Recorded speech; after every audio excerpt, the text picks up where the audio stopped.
గౌరవ ముఖ్యమంత్రి వర్యులు శ్రీ నారా చంద్రబాబు నాయుడు గారి సారథ్యంలో కూటమి ప్రభుత్వం ప్రధానమంత్రి మత్స్యయోజన పథకం కింద కుప్పం నియోజకవర్గంలో 77,000 చేప పిల్లల్ని ఉచితంగా మత్స్యకార సొసైటీలకి అందజేయడం జరిగింది.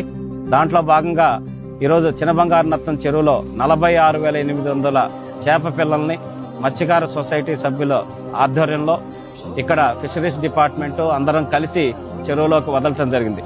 132 మంది సభ్యులు ఈ సొసైటీలో ఉన్నారు. అందరూ చేపలకు సంబంధించిన దాని మీద ఆధారపడి ఈరోజు బతుకుతున్నటువంటి వాళ్ళందరికీ కూడా ఈరోజు ఉచితంగా చేపలు ఇచ్చి గౌరవ ముఖ్యమంత్రి వర్యులు వాళ్ళ జీవనానికి సహకరించినందుకు వారికి మనస్ఫూర్తిగా ధన్యవాదాలు తెలియజేస్తా ఉన్నాం. అలాగే కుప్పం నియోజకవర్గంలో ఉన్న ఇతర సొసైటీలను కూడా బలోపేతం చేసి మత్స్యకారులు ఎవరైతే దాని మీద ఆధారపడి జీవనం సాగిస్తున్నారో వాళ్ళందరి అభ్యున్నతికి నారా చంద్రబాబు నాయుడు గారి సహకారం ఎప్పుడూ ఉంటుందని తెలియజేస్తూ ఈ కార్యక్రమాన్ని నిర్వహించినటువంటి ఫిషరీస్ డిపార్ట్మెంట్ డీడీ గారికి, వాళ్ళ సిబ్బందికి, అలాగే ఇక్కడ గ్రామ నాయకులకి అందరికీ పేరు పేరున మనస్ఫూర్తిగా ధన్యవాదాలు తెలియజేస్తున్నాం. Thank you.